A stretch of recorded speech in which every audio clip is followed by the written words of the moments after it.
ये कहानी है मीना नाम की एक लड़की की जिसे फोटोग्राफी और वीडियोग्राफी का बहुत शौक था। अरे यार, इस दो कौड़ी के फोन से एक भी फोटो अच्छी नहीं आती है। तभी वहां मीना की माँ पल्लवी आती है। अरे बेटा पल्लवी, फोटो ही खींचती रहोगी या खाना भी खाओगी? अरे माँ, मैंने आपसे कितनी बार कहा है कि मुझे एक कैमरा दिलवा दो, लेकिन आप तो मेरी सुनने को ही तैयार नहीं है। बेटा, तेरा एक कैमरा का दाम भी तो 10 कैमरे के बराबर है। अरे माँ, आपकी एक ही तो बेटी है और आप उसे एक कैमरा नहीं दिलवा सकती हो। अगर आप मुझे कैमरा नहीं दिलवाओगी तो मैं खाना भी नहीं खाऊंगी। नाटक बंद कर, तेरी मनपसंद बिरयानी बनाई है मैंने। अच्छा, आज खा ले रही हूँ लेकिन कल से नहीं खाऊंगी। हाँ, चल देखती हूँ कि तू अपनी बातों पर अमल करती है या नहीं। हाँ, देख लेना आप। पहले मैं जरा आज अपनी बिरयानी खा लूं। पगली।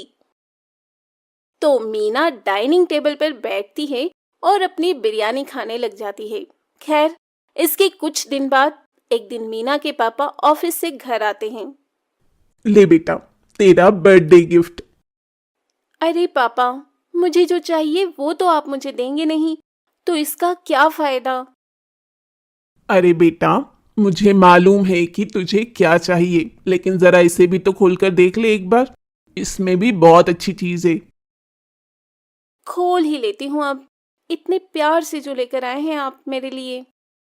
मीना गिफ्ट खोलती है तो देखती है कि उसमें कैमरा रखा हुआ है। ये देखकर मीना खुशी के मारे पागल हो जाती है। अजी, मैंने आपसे मना किया था ना कि इतना महंगा कैमरा अभी मत दिलाइए इसे। आप भी ना। अरे पल्लवी, तुम इतना टेंशन क्यों ले रही हो? अरे इसे फोटोग्राफी और वीडियोग्राफी का शौक है। अगर हम इसके शौक पूरे नहीं करेंगे तो कौन करेगा? Yes papa, you are the great. आप तो मुझे बहुत अच्छे से समझते हैं। उफ भगवान, ये दोनों बाप बेटी का क्या करूं मैं। हाँ माँ, आप बैठो, मैं पापा के लिए खाना लगाती हूँ। देखा, आपसे कैमरा मिल गया तो खाना भी लगा रही है अब। अरे कोई बात नहीं, अभी इतनी बड़ी बेटी भी नहीं हुई है हमारी, बच्ची ही तो है। हम्म।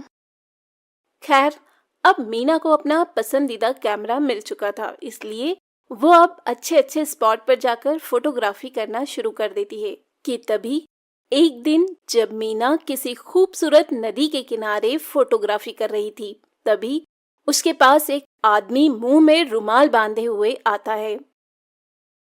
ए, तुम लोग कौन हो? अरे जाने मन, हम लोग कौन है अभी तुझे बताते हैं। इसके बाद दीपक मीना को जोर से धक्का देता है और उसका कैमरा लेकर वहां से भागने लगता है। लेकिन मीना बड़ी चालाक थी। वो जल्दी से दोनों के सिर पर 2 पत्थर से वार करती है। आई! चुप बेवकूफ। वहीं मीना जल्दी से उनके पास आ जाती है और अपना कैमरा उठाती है।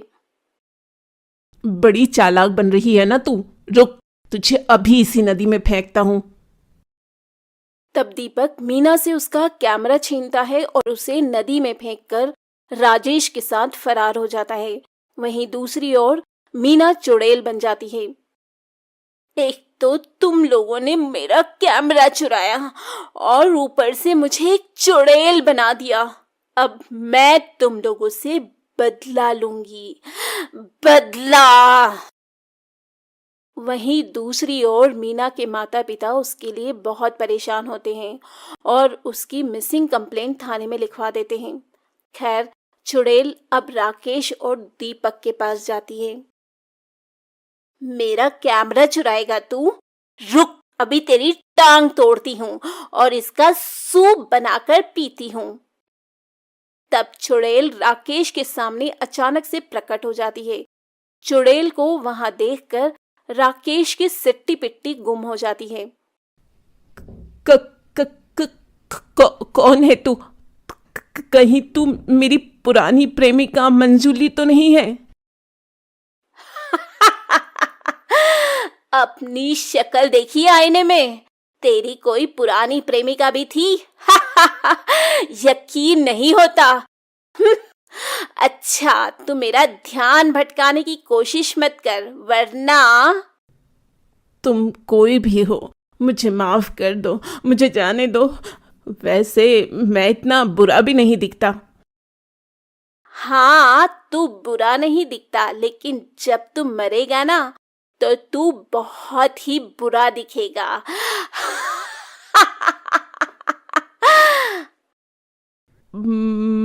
मरेगा मतलब? हाँ, अगर तू मरेगा नहीं तो मैं तेरे हाथ और पैर का सूप बनाकर कैसे पीऊंगी रे? नहीं नहीं, ऐसा मत करना। एक तो मेरा कैमरा चुराता है और मुझे मारता भी है, और ऊपर से बोलता है कि तुझे ना मारूं। अच्छा, तो तू कैमरा वाली चुड़ैल है? हाँ। तब इसके बाद चुड़ैल राजेश के हाथ पैर तोड़ देती है और उसे मार डालती है। उसे मारने के बाद चुड़ैल वो कैमरा अपने हाथ में लेती है। रुक, ऐसे ही रहना, अब तेरी एक फोटो खींचती हूँ। और चुड़ैल अपने कैमरे से राजेश की लाश की फोटो खींचती है और बहुत खुश होती है। अगर मैं ना मरती ना, तो बहुत अच्छी फोटोग्राफर बन जाती। वाह मीना, तेरी फोटोग्राफी का तो कोई जवाब नहीं। सोच रही हूँ, अब से मैं बुरे लोगों को ऐसे ही मारूंगी और उनकी ऐसे ही तस्वीर लूंगी। इस काम में तो बड़ा मजा आने वाला है मीना। लेकिन दूसरा वाला आदमी कहाँ है? पहले तो उसे मारूंगी और सोच रही हूँ कि उसकी खोपड़ी का सूप बनाकर पीऊं। और चुड़ैल अब दीपक को ढूंढने लग जाती है। वहीं शाम को जब दीपक राजेश के पास आता है तो देखता है कि किसी ने राजेश को बहुत बुरी मौत मारा है। नहीं, कहीं ये काम उसी लड़की की आत्मा का तो नहीं है? मुझे भागना होगा यहाँ से। तभी वो वहां से भाग जाता। वहीं दूसरी ओर चुड़ैल एक आदमी की दुकान के पास जाती है। दरअसल वो आदमी मोहल्ले में बासी मिठाइयां बेचता था। इस आदमी की वजह से मेरा बहुत बुरा वाला पेट खराब हो गया था। इसे तो मारना ही पड़ेगा। खैर, वो आदमी अपनी दुकान बंद करके घर के लिए निकलने लगता है कि थोड़ी दूर आगे बढ़ने पर एक सुनसान गली में उसे चुड़ैल मिल जाती है। चुड़ैल? वो भी कैमरे वाली? आजकल चुड़ैलों के पास भी कैमरा होता है क्या? और क्या, हम लोग मॉडर्न जमाने के चुड़ैल हैं। हमारे पास सब कुछ होता है। अच्छी बात है, अच्छी बात है। लेकिन तुम्हें मुझसे क्या काम है? सुना है तू बासी मिठाइयां बेचता है, जिससे लोगों की तबीयत खराब हो जाती है। नहीं नहीं, ये किसने बोला? ये सब गलत है। मैं तो कॉलोनी में सबसे ताजी मिठाइयां बेचता हूँ। तभी चुड़ैल अपनी शक्ति से उस आदमी की दुकान की मिठाइयां अपने हाथों में प्रकट करती है। अच्छा, तो ये ले, अपनी सारी मिठाई खा ले। अब वो आज मेरा पेट खराब है। मुझे पता था कि तू यही बोलेगा, लेकिन मैं तो तुझे ये मिठाई खिलाऊंगी। नहीं नहीं। जबरदस्ती उस आदमी के मुंह में मिठाई के डिब्बे को ठूंस देती है, जिससे उस आदमी की मौत हो जाती है। बड़ा आया, मेरा पेट खराब करेगा। गया ना काम से। उसे मारने के बाद चुड़ैल उसकी तस्वीर ले लेती है। मोटा गेंडा कहीं का, इसकी तो फोटो भी अच्छी नहीं आई। इसके बाद चुड़ैल दीपक को ढूंढने लग जाती है, लेकिन फिर भी उसे दीपक का कहीं पता नहीं चलता। आखिर ये दुष्ट दीपक है कहाँ? पता नहीं क्यों मैं अपनी शक्ति से भी उसको देख नहीं पा रही हूँ। लगता है कुछ गड़बड़ है। तब तक मैं अपने नए शिकार को ढूंढती हूँ। ये बोलते बोलते चुड़ैल रास्ते में जा रही थी कि तभी उसे एक आदमी मिल जाता है जो किसी औरत की चेन छीनकर भाग रहा था।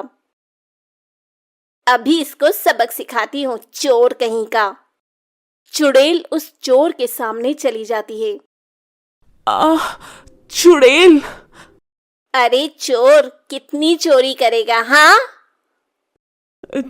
जाने दे चुड़ैल, मेरी एक छोटी बेटी है। तो क्या उसे भी चोरी करना सिखाएगा? तुझे तो मरना पड़ेगा ही, नहीं तो तू अपनी बेटी से भी चोरी ही करवाएगा। इसके बाद चुड़ैल उसे मार देती है और उसे एक खंबे से लटकाकर उसकी फोटो खींचती है। ये फोटो तो बड़ी जबरदस्त आई है। खैर, कुछ दिन बीत जाते हैं और कॉलोनी में चुड़ैल के बारे में सबको पता चलने लगता है। तभी एक दिन कॉलोनी वाले पंडित को बुलाते हैं। उस घर की एक सदस्य है वो चुड़ैल। पंडित जी, ये तो मेरा घर है। हाँ, तुम्हारी बेटी मर चुकी है और वो चुड़ैल में बदल चुकी है। वही ये सब कर रही है। ये सुनकर मीना के माता पिता बहुत रोते हैं। रो मत बेटी, हमें उसकी आत्मा को मुक्ति दिलाना होगा। ठीक है पंडित जी, आप जो कहेंगे हम वही करेंगे। मीरा का एक खूनी है जो अभी तक पकड़ा नहीं गया है। हो सकता है कि उसके पकड़े जाने के बाद उसे मुक्ति मिल जाए। अच्छा पंडित जी। खैर, कुछ दिन बाद इंस्पेक्टर दीपक को पकड़ लेते हैं और उसे पकड़कर उसे हथकड़ियां लगाकर कॉलोनी में ले आते हैं, जहां आज कॉलोनी वाले पूजा करने वाले हैं। बेटा मीना, हमें पता है कि तुम्हारे साथ बहुत गलत हुआ है, लेकिन तुम बेवजह बेकसूरों को मत मारो। और ये देखो, दीपक पकड़ा गया है, हमारे सामने आओ। तभी चुड़ैल वहां पर प्रकट हो जाती है। वो लोग बेकसूर नहीं थे। माना कि वो लोग बेकसूर नहीं थे, लेकिन कानून को अपने हाथ में मत लो मीना। हाँ बेटा, अब तो दीपक भी पकड़ा गया है, ये सब मत कर बेटा। हाँ बेटा, तू तो हमारी प्यारी बिटिया थी ना, तो फिर क्यों नहीं करती है ऐसा? इस तरह सभी लोग उसे बहुत समझाते हैं। ठीक है माँ पापा, मैं अब से किसी को भी नहीं मारूंगी, लेकिन इस दीपक को भी नहीं छोड़ूंगी। अलविदा। इतना कहने के बाद चुड़ैल दीपक को अपने साथ हवा में उड़ाकर ले जाती है और जाते जाते ऊपर से कॉलोनी वालों की फोटो भी खींच लेती है। ये फोटो देखकर मैं आप सबको बहुत याद करूंगी। वहीं चुड़ैल दीपक को अपनी दुनिया में ले जाकर उसे क्षण भर में मार देती है और इस तरह चुड़ैल का बदला पूरा हो जाता है।